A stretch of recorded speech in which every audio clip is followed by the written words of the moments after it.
ഞാൻ ഇന്ത്യ ഒരു get ready with me ആണെന്ന് ചെയ്യുന്നത്. അപ്പോൾ നമുക്ക് ഗെറ്റ് റെഡി വിത്ത് മീയിലേക്ക് സമയം ഒട്ടും കഴിയാതെ നമുക്ക് ഗെറ്റ് റെഡി വിത്ത് മീയിലേക്ക് പോവാം. അപ്പോൾ ഈ സാധനങ്ങളൊക്കെ ആയിട്ട് നമ്മൾ ഇന്ന് ഗെറ്റ് റെഡി വിത്ത് മീക്ക് ഉപയോഗിക്കുന്നത്. ഫസ്റ്റ് നമ്മൾ ഡാസിലറിൻ്റെ ഒരു ഹൈബ്രോ, അത് നമ്മൾ 2 കണ്ണിൽ എഴുതിയിട്ടുണ്ട്. ഇനി നമുക്ക് ഹുദാമേറ്റിൻ്റെ ഒരു ലിപ്സ്റ്റിക്കാണ്. ഇതിൻ്റെ ഷെയ്ഡ് വരുന്നത് ഈ ഒരു ഷെയ്ഡിലായിട്ട് വരുന്നത്. ഈ ഒരു ഷെയ്ഡാണ് ഇതിൻ്റെ ഈ ലിപ്സ്റ്റിക്കിൻ്റെ ഒരു ഷെയ്ഡ്. നമ്മൾക്ക് ചുണ്ടിന് അപ്ലൈ ചെയ്തെടുക്കുക. ഇനി നമുക്കിത് ബ്ലെൻഡ് ചെയ്തിട്ട് കാണാം.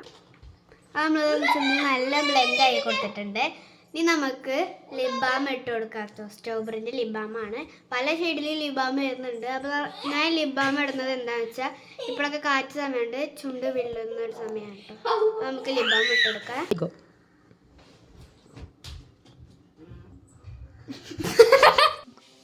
ഇനി നമുക്ക് ഓർണമെന്റ്സ്. അപ്പോൾ ഞാനത് 2 ബാംഗിൾസ് 2 കയ്യിലും ഇടാൻ പോവാണ്. ഇട്ടിട്ടുണ്ട്. അത് നമ്മൾ ചെറിയ നെക്ലസ് ആണ് ഇട്ടെടുക്കാൻ പോകുന്നത്. അവർ 2 ക്യൂട്ടായിട്ടുള്ള ഇയറിങ്സ് ആണ് നമ്മൾ ഇനി ഇട്ടെടുക്കാൻ പോകുന്നത്. നമ്മളത് ബ്യൂട്ടി ബ്ലെൻഡർ കൊണ്ട് നമുക്ക് പൗഡർ ഇട്ടെടുക്കാം. നമുക്ക് നന്നായിട്ട് മുഖത്ത് ബ്ലെൻഡ് ചെയ്ത് കൊടുക്കാം കേട്ടോ.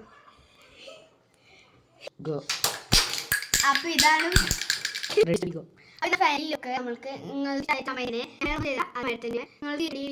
ലുക്ക് ഇഷ്ടമെങ്കിൽ